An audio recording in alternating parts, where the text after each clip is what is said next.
Welcome back to the New York City Multifamily Podcast. Shaun Riney with me as always, and today our guest of honor is Nico DePaul of NNN Pro. Nico's been the COO there and really riding the ship on a daily basis. I know you've got your hands in all sorts of aspects of the business, from running the group and dealing with all the clients from the institutions all the way kind of up and down the totem pole. So thank you very much for joining us. Nico, how many billions of triple net and retail property have you sold throughout your career?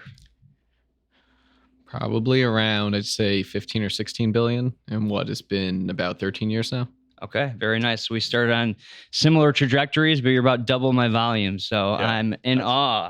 Exponential growth right there. Although every time I talk about multifamily, I'm like, we have so much foot friction in this business. And I do there's just a scalability of retail and triple net that doesn't exist when you have to go show the boilers in the basements 17 times to get a contract signed. 50 states and never ending growth right across the country and all the different product types that you guys focus on. So for the audience out there, this is not going to be like NNN 101. We're going to really get in to what's happening, underneath kind of what people see from a peripheral view, and really find out what's going on behind the scenes with the health of the businesses a little bit, and kind of debunk some of the nerves that maybe people have when they want to start to learn about triple net properties, right? Some things are scary when you don't necessarily know about it, but that's why we bring in the experts like you. So thank you for joining us. Why don't you give everyone kind of a little background about where we are in January versus where we were in 2023. How is the market feeling right now? Sure. Look, I think 2023 was probably the most changed market that we've had in the last decade, right? Even more than that. You haven't really seen it since 2007, 2008, 2009, and it's just different. Like you're talking about hypergrowth and everything else, and how people look at retail, and it's the entirety of the country. So I think January feels really positive, and I think that's because we took a lot of momentum coming out of December, where you had some positivity around rates, not necessarily going down, but just kind of some consistency, which means a lot for our space, right? When it's mainly a cash flowing type of asset, right? Fixed with increases thereafter. So I think it looks positive, and that's on both the buy side and sell side, right? On either side of it. It's not about having the lowest or highest cap rates. It's about what feels right kind of for both sides. Are there certain states that most of the buyers are coming from? Like obviously a 1031 exchange is a big buyer pool. People buy these on their own. There's REITs that buy them. But are there certain states that you're seeing a noticeable increase in volume from? I would imagine the high growth areas, but is there any new trends that you can kind of pick up on? Yeah, it's definitely really evolved over the last half decade, where most of the money you saw coming in, both privately and institutionally, and a lot of the 1031 money was coming from California, New York, Texas, Florida, Pacific Northwest, Chicago, coming out of more urban areas, coming out of multifamily or selling just larger price point assets and going into Net-Lease. And over the last few years, it's really morphed where you have money coming kind of out of everywhere. A lot of people just selling assets and a lot of fresh cash coming in and going into different things. Funds are kind of popping up everywhere because there are a lot of sound assets that are out there. So I think it's been more dispersed, but you still have a major influence kind of out of New York and out of California. Yeah, so this is one of the things that I think is really important about this asset class if you're trying to predict momentum, and it's that your demand side is expanding. So there's more and more people and investors, the normal Joe Schmoes, the Shaun Rineys, the Seth Glassers, that are discovering this space for its scalability and yield. And even to that point, we were talking a little bit before the show about corporate bond buyers that would look at these companies and be interested in buying their corporate debt. And now they can kind of maybe buy the same kind of guarantor of this corporation, but add on real estate fundamentals to it and all the benefits that come with depreciation and just owning real estate. So you're kind of getting a double there. So it's kind of one of these things where, maybe the cap rates aren't going as high as some of the buyers would like them to, but it's because this increasing demand is present as more and more people are aware of the asset class. Would you say that's a fair description of the trends? Yeah, absolutely. And I think you saw it more in 22 and 23 than you kind of had ever. But people like to own real estate, right? People like owning physical assets. And when you can see where the yields are on corporate debt and thinking about that and saying, all right, it's safe, or even just taking kind of dividending stocks, right, and collecting your returns. For a lot of people who either grew up, with their family owning real estate or being told that owning physical assets was the right way to go, kind of marries those two ideas. And you can have, a comparable yield, sometimes higher, sometimes lower, while also owning something, right, a physical asset. So it's the same credit that's actually backing it, but then you have something. Yeah.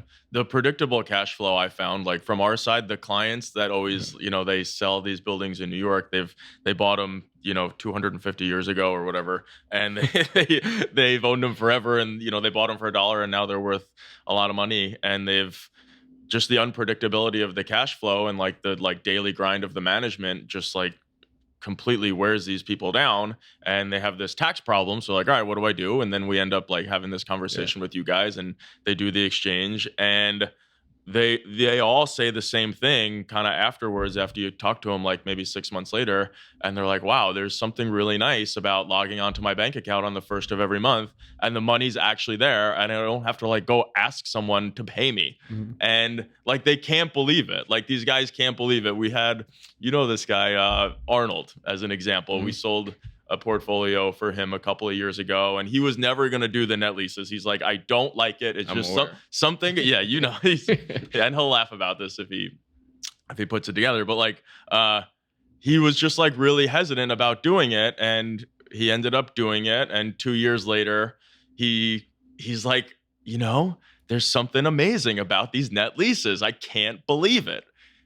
And then he asked me the other day, he's like, one of the leases is rolling over and there's an increase. I'm like, and he's like, I got to send out a letter. I got to have my attorney draft something so they pay the increase. I'm like, Arnold, what are you talking about? It's fine. They're just going to pay. And they did. And it's he just can't even fathom it. But it's real. And I think from, a lot of people across the country dealing with management intensive types of properties, being able to access this has been a real blessing and improvement in their life.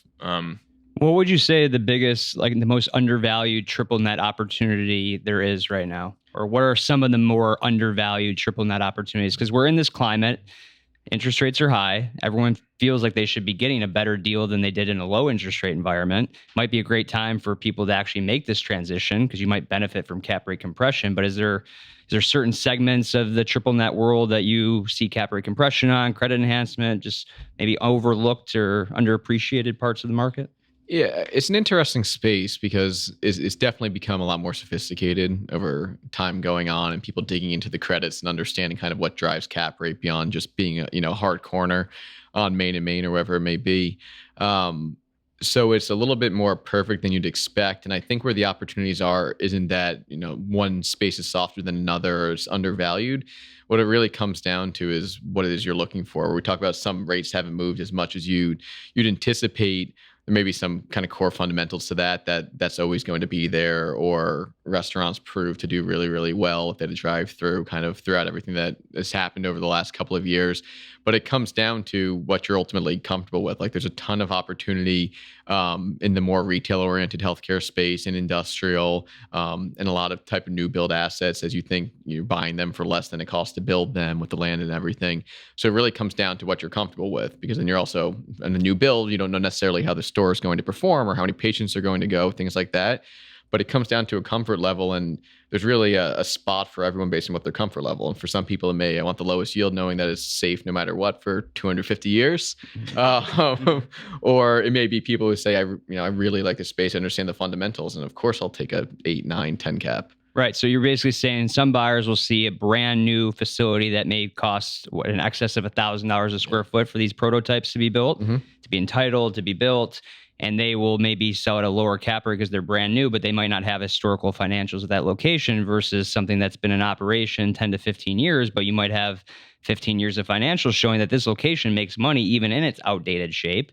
And that's just one of the kind of kaleidoscope of factors that you need to do as an investor to kind of get to, to understand what you're comfortable with. And one of the things I will say, just to plug Triple Net Pro, is a lot of our clients start out at absolutely elementary education on this. And you guys are very, very patient, more patient than myself, walking somebody through how to look at that prism of an investment, what to kind of look for, and just to help them start to weigh what characteristics are important, for you in a non-pushy way. Yeah, no, you guys are very good at handholding. I've been curious as to how, as a triple net owner, when you're like, oh well, I don't have to worry about anything, right? That's like kind of like the high level sales pitch, and it's true, most of the time.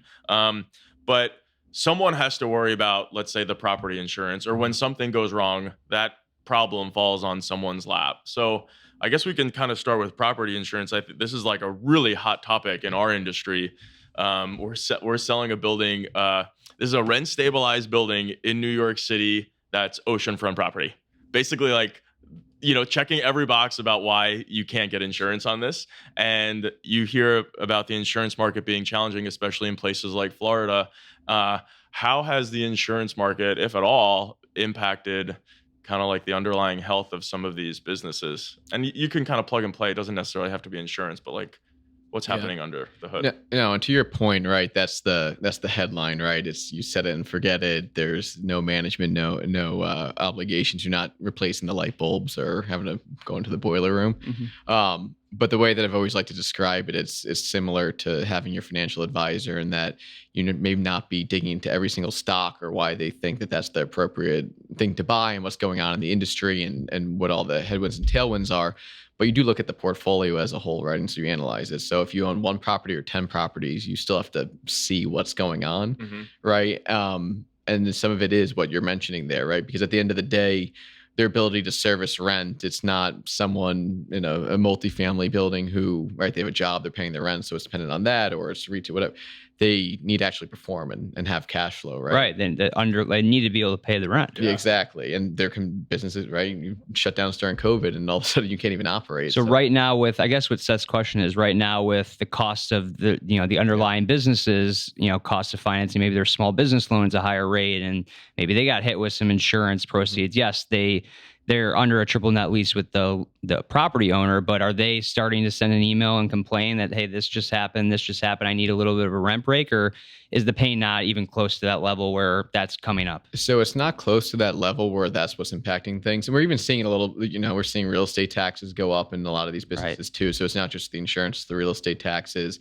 But honestly, it's no different than when I'm selling fried chicken and the cost of chicken goes up, or eggs, and they're not making those phone calls. They look at how to navigate that space. Mm-hmm. But for insurance, and which is a big one that people have been asking, like about Florida and everything else, depending on the credit, there are different tenants who self-insure, and then it goes back to underwriting the credit and being what's sent with the investment.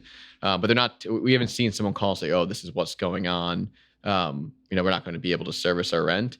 There has to be a much more fundamental issue with the business itself, and to even get to that point, right? Which also goes back to, you get annual reporting. You can just throw it in a drawer, but you should probably look every once in a while and see how something's actually doing. We have to remind people of that. I do it a lot. Like, you get so used to this, like the addiction of like this little morphine drip of like the check coming every month, and you don't have to do anything until you have to do something, but like you actually should babysit. This is another layman's question, but just for somebody, how do you evaluate credit? Like, I see a single tenant at least you send me. Is there like one source of information for evaluating a credit, a tenant, the credit of a tenant, or how do people go about that? Because that's what I see. I look at a retail, I'm like, oh, retail looks good, it's occupied, but like I don't know. Yep. So how does somebody go about getting comfortable there? Yeah, and to your point, like that's where it's really important to have advisors. And right, I have over a decade of looking at financials every single day and going through that. But you have your financial advisors, your accountants, whatever it may be. It's important to look at. And if it's a midterm lease, right, that's also why we're a little bit different, because the bulk of what we're doing is sale leaseback, so we're selling for the operator. So for the most part, you're going to have a complete in-depth look into what the financials are, right? You're buying it from the person who can actually provide that. But it is trickier when you're buying something midterm or with term burned off and buying it, when it's a resale from someone else, another net lease investor, because you may not have that same access. So what's important to really underwrite is, one, depending on the credit and everything else, that there actually is financial reporting in the first place. And you're going to look at what's both the corporate credit and then the performance of the location itself, which are highly important. Some people don't report everything. There's different tools that the space has evolved so much where there's these different providers who use geotags and traffic trends and everything else to kind of estimate when those aren't available. But when they are available, you're underwriting the unit level performance. You're not just looking at sales and rent, right? People look at that a lot. You have to look at cash flow. How well does it actually cover the rent? It could be 5% of sales, sounds great and low, but if it's making $1,000 a year, it's not really covering that rent all too well. Right. What is a, generally speaking, high level healthy rent to income ratio? Is that something that's tracked? Like you should only pay in New York City, it's like, in New York City, 35% of your income should not go to rent. Like, is there a healthy, just high level metric if I'm just trying to scan through a bunch of corporate financials, like, hey, this is too high of a rent for this income? So it depends on the industry itself, right? So a lot of the time people use rent to sales, which you can use in, restaurants or auto and different things where it's going to be pretty common. And a fast food restaurant can be higher, can be in the 6 to 9% range, 5 to 9% range. And then casual dining or sit down, you may want lower to, 3 to 6%, somewhere 4 to 6, 4 to 7, because profitability margins are different. So we look at that as one measure, but then what you really want to look at is four-wall coverage. And what we talk about, so how well does my actual cash flow before rent cover my rent? Because that's going to tell you. And so the baseline is really on traditional retail consumer type of business. You want to be around 2 times. So I want to make twice as much as my rent is the idea. Gotcha. Gross.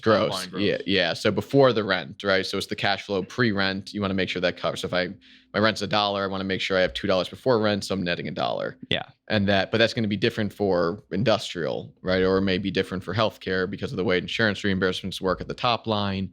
Or if it's industrial, they may not have a P&L at all. It may be where they're manufacturing all the goods. So right, this would be a fantastic white paper, I think, as a marketing deck helper. Might not be, it might be too secret to put into a white paper, but that's a key fundamental. And same kind of question. Sorry, Seth, I don't mean to interrupt. Same kind of question with location.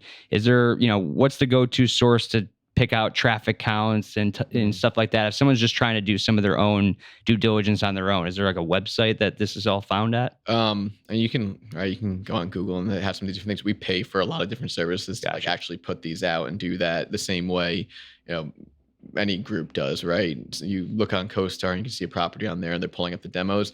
We're using a lot of different ones to try and get the best source of data. That's why all the books we have put them in there and everything. If you want it to be as accurate, you're typically trying to go to an advisor to make sure it's pay right and there's scale and actually getting all that.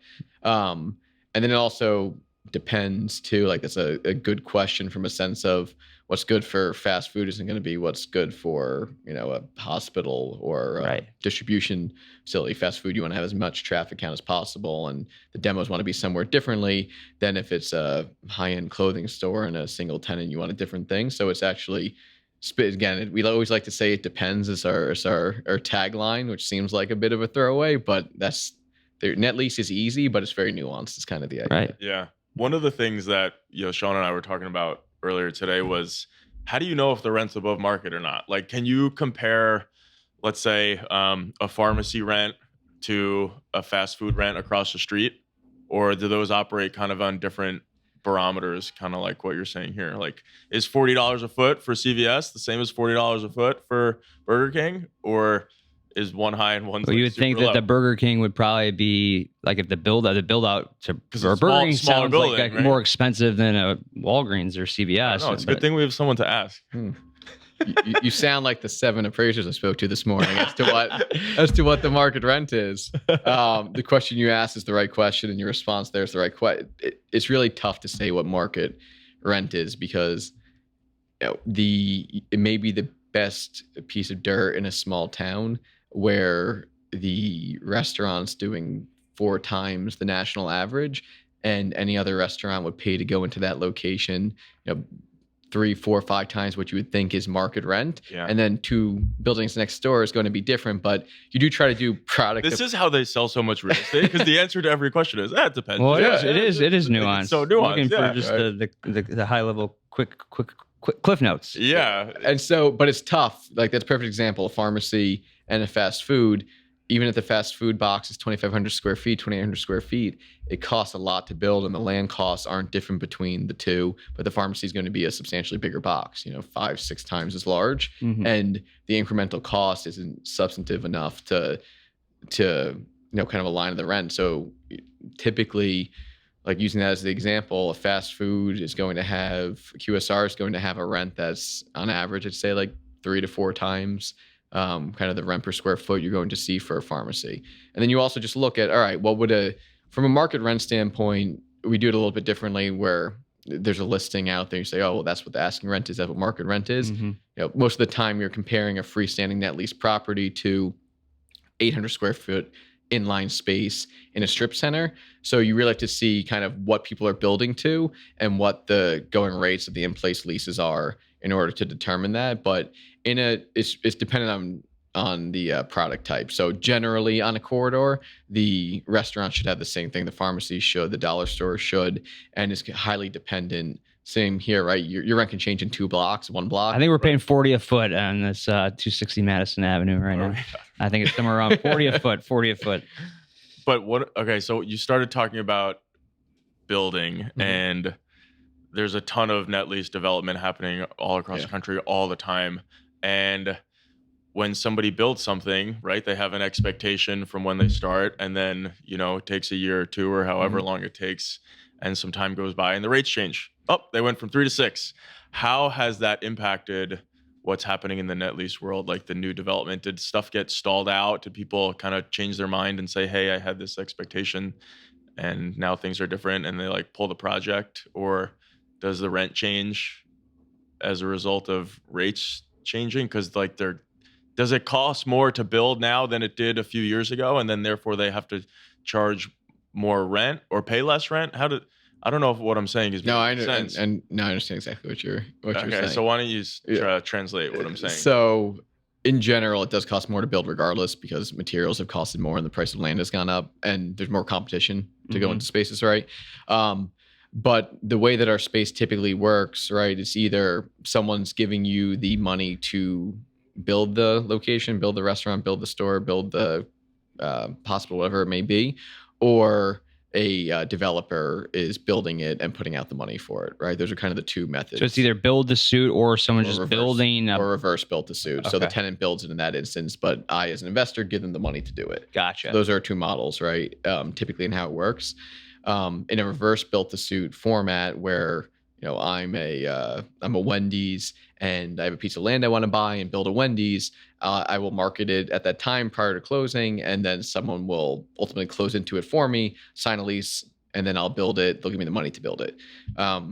Those rates are fixed at that time. So it could be viewed as a good or a bad deal depending on where cap rates are into the future, and also who the individual is, right? The benefit of net lease is long-term leases, so you're not as subject to like immediate changes and things, right? Because it's cyclical and you're collecting a steady rent. But yeah, it can be viewed as lower rent because where rates have gone up now and the cost to build is more, so that development rate would have been higher.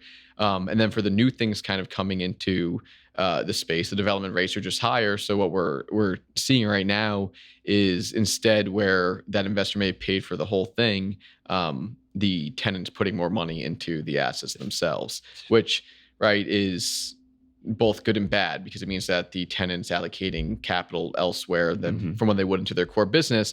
But it does mean that you have tenant who's putting money, this skin in the game. So I, as an investor, feel good about that too. Right.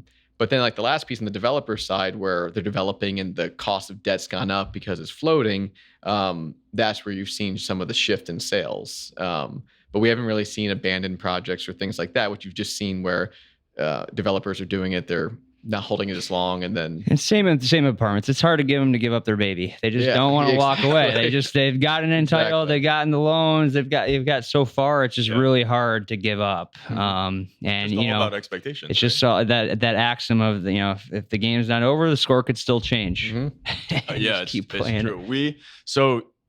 So in New York, Shaun and I are dealing with a lot of clients that are over levered. And in New York, you can get 75% financing on these deals. Well, no, you used to be able to get 75%. A lot of people refinanced at 75% loan to value, right? Which might be even higher than today. But what we're basically saying is, in order to do a perfect 1031, you need to carry forward the equity and the debt. Yep. And so our challenge right now with some of these owners, let's say they own an apartment building, they conservatively leveraged it at 50% LTV in 2017. values have obviously, for a lot of political reasons and just interest rates, have dropped. So maybe today they're trying to sell their property at a level where that debt is now 80% loan to value. And the challenge is, how do I carry forward an 80% loan to value mortgage when on the triple net side, those LTVs have also pulled back? So I guess the question is there any trick to navigating that other than having more cash on the sidelines to lower your LTV? Because you're probably what's the max LTV you're traditionally getting on triple net properties right now? 60%? Historically, right, 65 to 72. Now you're closer to 60 on average, I'd say. And in some instances, depending on what you're going at, 55, you can get higher, but then you're going obviously lower yield and credit. It starts to look at debt service coverage and kind of how you think about it. Right. But that's really been, right, that's been around forever, because even with the people who are at 80% because values have come down in the city, a lot of the people that we've worked with, right, together, they've had higher LTVs even back then, right? They were having 70 or 80. We were having to figure that out. Unfortunately, there's not a great trick around it, right? At the end of the day, it's typically you're having to put in some more cash, but it's about thinking about why that might be the right answer. Are those people having to refinance because they're probably not getting that same loan? They're gonna have to put in cash anyway. Correct. Right. And then conversely, how much of that can you recoup if you're going into net lease, when even if, say, rates are a bit higher today, and how you look at cash and cash, a lot of the time is still going to be higher than kind of what you're seeing in the city, or more consistent. And so if I'm doing that more consistently, getting that rent, how soon am I getting paid back the additional cash am I putting in? Or how's it going to appreciate down the road? That used to be the easy argument. When we were selling 3 caps, it was just like, look, like it's actually costing you 3% on your equity. Every month we sit here waiting in delirium and, and indecision. Now it's more for our owners. It's probably a lateral trade. Yeah. You are, swapping cap rates. You're maybe selling between a 5.5 and a 6.5. You're buying a 5.5 to 6.5, maybe a little bit better, but you're really doing it for the consistency of that cash flow and for a lifestyle choice, or, just to allow yourself some more time. So that's our, kind of, spin right now. It really is a lateral trade. We notice a lot of people in our business have, expiring debt. That's basically double. Is it the same in your business? And what is that experience like for the client? Sure. It's not double because, and again, part of what I was talking about before, that the rates aren't necessarily the issue. There's always been a decent floor on net lease for the most part, unless it was a relationship lender that you're getting from a bank or a private bank, or just you're buying at a 3 cap in the first place, so you're getting great debt at 2.5, which doesn't obviously exist anymore. For the most part, the spread between rates have always been pretty consistently tight. So for us, it just kind of moves. What we've seen more is that same thing on the LTV side and how people think about LTVs. But even though even 2 or 3 years ago, where you can get 70%, I'd say for the most part, and at least people have typically gotten 60 to 65, and you can look to replicate that here again as you think about your assets and different things. So we haven't seen that same type of refinance issue yet. Yeah, it's because some of our NOIs have gone down over a 5-year time period. And what Nico is also saying to me is that the banks are more comfortable refinancing these triple nets, and the spreads are a little bit less. Yeah, versus apartments, it's maybe 250 basis points over the 5-year treasury if they really don't like the property. I mean, that's a huge spread. That's basically a spread that says we think this is risky, so we want to be paid for it, versus a credit tenant or whatever. Yeah, it's pretty interesting. I was just thinking of something and I lost. What about I know we're talking about single tenant and sale leaseback, but what would you say the cap rate, I want to compare strip centers, multi-tenant retail to single tenant, because a lot of our guys are also greedy and they want the highest cap rates. And my understanding is strip centers have higher cap rates, a little bit more management, but compared to you multifamily owners, it's not that much management compared to what you're dealing with right now. So there could be like a movement there, but in general, is what are strip centers trading for above a single tenant net lease? Well, I know it's nuanced, but am I 100 basis points higher? No, in some instances you're higher, right? But there's also the difference between what people are marketing as the pro forma and what it actually is at the end of the day. And it's tough in some of those markets because net lease is typically long-term, right? 15 to 20 years, sometimes more. And in our space, the so for retail strip and retail multi-tenant, those are usually 3 to 7 year leases. So there's a lot more risk associated with it. The rents aren't constructed the same with the built-in increases. It's relative to performance and different things. And you're doing more re-tenanting as you look at it. But the yields can sometimes be 300-400 basis points more, but only for a year or two before something changes and how much vacancy allowance. And to your point, it's definitely less management intensive, but it also removes the flexibility specific to single tenant net lease of you can own throughout the country. In the retail side of things throughout the country, for the most part, people owning, outside of malls and obviously, institutional type of owners, the retail strips, local retail strips, even if they have national or regional tenants in there, are typically owned by local owners. And so it's a bit different where they have to actually be there, where you lose that flexibility of being able to go around. But at the same time, I mean, the best personal investment I have made in my 15 years has been a strip center in Hialeah, Florida. So if you're out there listening, you have some of this product. We are very aggressive on it. And it was basically like an old school rent stabilized building. It's 18 stores. Average store rent was $1,100, $1,200, $1,300. Super affordable. It's been 100% occupied. Everyone's happy to pay a $100 increase every year. One of the corner stores doubled. Now we can have a great relationship with them. And it's just so simple. It's owned by, a lot of that space is owned by, local, people. So, I mean, it's just like buying a new apartment building. We teamed up with a local strip center manager. And I do hear your point that it's a little bit open to maybe more broker manipulation on NOI, just because you got common area maintenance and you got who's up for this increase. And there's a little bit more of the modeling aspect than a straightforward triple net, property. But I do think, to Seth, our audience, this is like another vehicle because they're used to hands-on. They want something to do. Like these strip centers are performing well in a lot of these places. Yeah, absolutely. And I guess also just coming from the net lease world, like when you ask that question, I'm also thinking about like Avon, Ohio, and like these different places I'm thinking about the growth market. Yeah, which are a bit different, which I think is also just by virtue of I've been to like every small town in America, every large town in America. But yeah, I mean, look, that's the same way that a great one. There's still plenty of great properties in New York and everywhere. Like it doesn't matter what.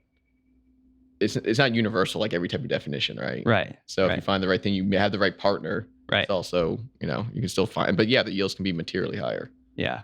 What I saw on your website, you guys I would say are like the pioneers in the net lease world, where most people think about like CVS, Chase, whatever, Burger King, but I saw you guys brokered like amusement parks. Did I misread it? Yeah, I don't know that anyone brokers as many regional amusement parks as we do. Actually, not as kind of off as you would think. It really trades similar to the debt. It's higher than say a restaurant, but it's a really sound investment. And two, you think about. You were asking kind of that question in the beginning too, like where's their yield, like what's kind of unspoken. And to Seth's point, we've created the market for a lot of different product types where you don't naturally think about it. But that was a 5-year kind of thing that we've worked on and really understanding the space and what the fundamentals are. And right, because it's not an easy thing to replace. If the tenant's stuff there, it all goes in. Yeah, Seth is going to be there handing out stuffed animals for hitting the milk bottles and things like that. It's a little bit tougher, but it's look, I mean, there's triple net condos that can be really sound depending on what space is there. And again, I know that's more consistent, right? More common to New York, but I'm talking about in smaller markets where it can make a ton of sense if it's healthcare or whatever it may be. But we've done a lot of interesting things, like you said. Do you remember what kind of cap rate it sold at? I'm just curious. Amusement park. I would love 6.5. If they would kill me if I just forget every it. NDA in the world. That's also the other part of it, right? Because so many people we work with are sponsors, and it's like M&A transactions. It's also how a lot of your clients or joint clients who are willing, again, kind of applying that same mentality of doing the work on actually making the investment, not necessarily changing the lights, but to understand the space, and they do something as part of a M&A transaction. They're able to get a better yield when it's not broadly marketed, when the capital needs to be there as part of the capital stack to acquire it. So that's another kind of answer to that question you asked for, where's their uniqueness or better yield or how to think about it. And that's a perfect example versus if you broadly marketed something post-closing and whatnot. But it's such a testament. I think this is so interesting because like you had to go learn the P&Ls of an amusement park. So how much does like all these like little nuances cost. And maybe he wanted to take his kids to the amusement park. Maybe, I guess, or you like cotton candy, whatever. But like, all these things, like, now how you guys did a lot of car wash business. So that was, I think, right? That was like kind of a newer concept. Yeah, no one that really didn't trade in the direct market. I mean, Glenn, right, our founder, my partner, really did the first institutional kind of sale leasebacks there 18 years ago, 19 years ago. And I didn't really trade directly to the market. And yeah, the same thing. We spend a year visiting everyone, understanding them, getting past the stigma and the inconsistencies thought about them, that, environmental this and that, it's just soapy water, like different, right. like understanding and how profitability works and all that. To your point, like I think that's kind of the fun part. That's also why I invest in Net-Lease, right? Because I like learning those things. But yeah, it's interesting. I mean, let's talk about bonus depreciation and car washes. This is still a tremendous opportunity to hedge against passive income, or for certain professions like real estate professionals, active income. But a lot of, a strategy that some of our clients have taken and us personally have taken are, buying, triple net lease car washes, 20 to 100 unit owners, or I believe gas stations where over 51% of the revenues from gasoline. What's the other tenant type that you can take bonus depreciation on? Sure. I'll try not to get super nerdy on it either, too in depth, but there's oil change facilities below a certain square footage.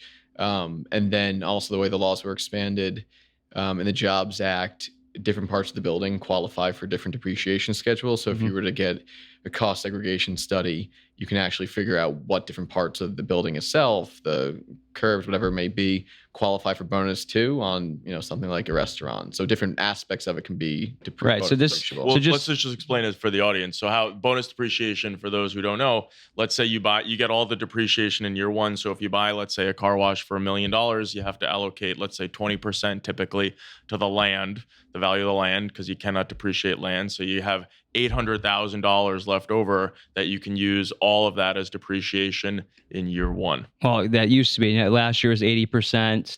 This year it's 60%. But out, yes. High level, you're buying something, you do a cost segregation study, and anything that was a 5 or 15 year scheduled item could be accelerated to the first year, or now 60% of the first year. So essentially, if you're using debt to acquire a property, like in your example, $1 million property, like a year ago, you'd be able to have a loss of $800,000, the entire building value of that property. If you bought the property with only 35% down, you only put in $350,000, but now on your K1 loss, you're getting a negative $800,000 that can be used to hedge against other active income or other passive income. So it still remains a very smart, tax efficient strategy to purchase these, accelerate the depreciation, and then if you want, exchange out of that the next year into something else, or stick with it and do that same exercise again. The government's literally telling you they want to partner with you on this so that you save some money in taxes and go invest it into the economy in other ways. This is part of the Trump tax plan. So it's just basically, if you're out there and you have a lot of income that you're paying on your dividends from stocks or other passive income, or you're a real estate professional and you can actually offset it against your active income, there's still just a gigantic opportunity. And I think even as the bonus depreciation phases out, it's like what you mentioned, certain of these properties are a lot of their basis is allocated to 5 and 15 year scheduled items. So even if there's no bonus, they're still on a 5 and 15 year schedule versus 27.5 for an apartment building, or 39 for other commercial property. There's still a very good there's massive tax hedge. There's massive tax benefits. And we heard a little rumor that they might be extending the bonus depreciation. So hopefully there's some good news on the horizon. Do you think that the bonus depreciation world, because I was looking at this stuff, for myself with you guys, and I would notice that, the cap rates on something without bonus and the cap rates on something with bonus weren't that different. Mm-hmm. And I couldn't believe it. Like, why would you buy one if you can buy the other and get all the tax benefits? Why is it like that? It boggles my mind as someone on the outside looking in. Right. You'd think there'd be a premium for it. I think a lot of it has to do with the types of investors in the space still want to invest in something that they view as sound, and they kind of see that as an added benefit. of coming into and taking that, right? Because you're not going to just make a investment for the tax savings. You're going to do it with sound. And I still think there's a little bit, even though we've sold, I don't know, a few billion of car wash at this point, right? And it's just the easiest form because it automatically qualifies for bonus. It's still a relatively new product to the space, right? It took a long time to build out and do that. Yeah. And so people still like to invest in what they view as sound businesses. I mean, car washes in particular, though, they have some of the highest profitability and highest margins and cash flow of anything. So when you spend some time on it, you realize that it's a no-brainer. This is a really sound business. The way they build these out today, they can be repurposed to something else if it needed to be. And you get the benefits of the bonus depreciation. And quite frankly, we joke around because we own the same product type. And this goes to kind of anything well-performing. But we joke around, right? Because the biggest risk is what if my tenant leaves? What if there's a credit default? Or what? That's the biggest risk here in Net-Lease.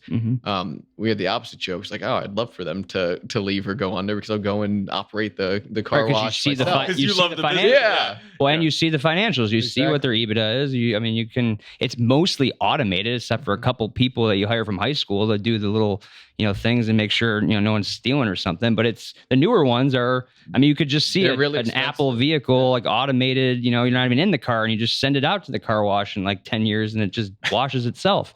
That's kind of how they're being built. It's basically the Jets. Like imagine everything on a little track. Yeah, exactly. That's like how you're describing it. Yeah, and I think certain people think, warmer climates, but I would assume like some of the the salt climates are actually maybe better for car washes. Yeah. People get their car washed just as much in salt. It's crazy. Climates. Some of the you're talking, butting the border with Canada up north where it's snowing, but yes, a lot of snow, a lot of salt on the ground that they're throwing out and doing different things. Like the sales are insane when you sit there and look. You're like, how can that town only has such and such, but there's 13 car washes there because they consistently need to do that, and it's best where it doesn't rain. So if California's sunny for 3 months straight, people are washing their cars. Are there any other types of tenants in the triple net space that are really leaning into automation and just kind of the AI movement, and kind of like similar to the car wash? What I'm getting at as far as like just removing the friction of the employers, or any, Chick-fil-A I see doing that, although those are insanely expensive, right? Do you see the fast food space adopting to that more? Nothing different than kind of the direction we've seen it been going. And I think a lot of it is too, they're still trying to figure out what that looks like and how they best can automate it. And then, trusting people actually going into the restaurant that's going to work with however they're looking to automate it. They've tried to do the order ahead. They've tried to just have the kiosks, shoot out all those different things. But even like Chick-fil-A as an example, they still have an army of people at the location. They're working everything and doing that, and they have a phenomenal system, and you're getting ordered and somehow they know whichever car had it come up and they're able to read everything immediately. There's still a lot of people that are working and doing that. I think more so where we see it is in some of the different industries where, Net-Lease office or Net-Lease industrial, where you're seeing how they can kind of become more efficient there, may not need the space as much. So you have to think about businesses that way when you're making an investment in something of that size. But I think we've already seen that in businesses like fast food, where they're interlaying some of that because their boxes keep getting smaller and smaller, the way that they're thinking about things. But it's part of the same kind of movement it's been, but there's a mix as to what is the right balance of people and a service, right? You're still a service industry that you're collecting, how many people and how many robots. Right. Yeah. Are you thinking about that for our No, business? I just like when you know about the single tenant and it's like, well, it does have a drive-through or not, like now it's like, I just anticipate maybe in the future, it's like, does it employ actual humans or robots? Like maybe the robot ones are the ones that make the most money. So those are the ones the corporations keep. So I want to be on the front end of having the AI robot equipped, single tenant Net-Lease facility. Maybe those trade at 3 gas stations. Like, is anybody going to be driving a gas car in 20 years or whatever? And maybe I don't want to buy a gas station for that type of reason. People need to stop for snacks, that's water, true, the convenience. Right, and they might have to charge up. Right, and I'll tell you what's never going away is the New York deli. In New York deli, the bodega is never going away. It will always be in demand. Truly timeless. All right, so let's wrap up here. Something fun I was thinking about. You travel all over the country. Yep. A lot. You've been to kind of like every corner and like every random town in USA. What is one place in the country that you found like either like really interesting, or you're like, oh wow, I would move here, or that was fun? Good question. I don't necessarily know that I move anywhere because I think I feed off the dark clouds and the gloominess right now in New York. So that part's a little bit tough for me personally. What do I find interesting?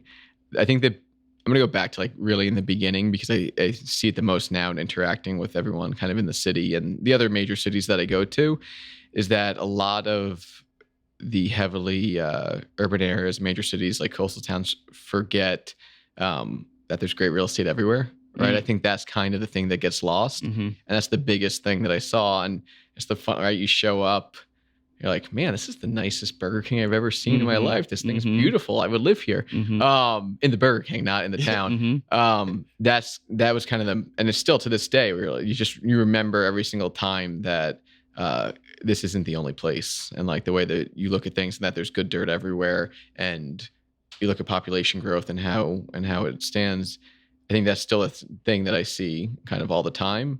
And I guess also when I went to the Pacific Northwest for the first time, everyone, because I grew up around here. I went to school in the city, worked here for a decade and a half. Like everyone just kept smiling at me. I was getting very confused as to what was happening. Like I would walk by and they'd say hello and good day. And I didn't, but it like put me back for a little bit. And I like had to settle in after a day. Like, oh, this is just they're being nice. And I forgot that that's what you're supposed to do, to smile at people when you're walking on the street. So that was that's the other thing that I have to remember whenever I hit the road. This is a great learning lesson. And I think this is like probably the best message that Shaun and I can like sort of put on to our existing clients who are like thinking about doing this, that are only just New York focused. And we live in a really big country, and there's a lot of opportunities. And we've seen this, like people that have bought apartment buildings in other parts of the country over the last handful of years after the rent laws changed, and they kind of report back to us a few years later. They're like, oh my God, I can't believe I haven't been doing this whole time. And they're really glad to have invested in some are, and some, of course, there's vacancies and collections issues, and we can always fill an apartment here, but there, in some of these areas, you can't always keep it occupied. But there are opportunities everywhere, and they are boundless. Yeah. Just to wrap up, I hope this conversation is interesting. I do think if you're out there and you're just contemplating these moves, the typical process is just reaching out. We can give you an opinion of value on your local property, but again, Triple Net Pro is really there to walk you through in a very patient way the kaleidoscope of options. We can put together Excels and just show you what your purchasing power is, what your increase or decrease or lateral movement of cash flow is. We have a arsenal of owners that have already done this transition. We really just want to help people get unstuck. And we do feel like a lot of people are stuck right now. And, it is what it is. It's all relative. Interest rates are high. They're high on the triple net side. It's really just about what kind of lifestyle you want to carve out for yourself. So you can find Nico at Triple Net Pro. He's got a whole army of people that work at the company that'll help. And, hope you learn something today. Appreciate it. Nico. Yeah, thanks, guys.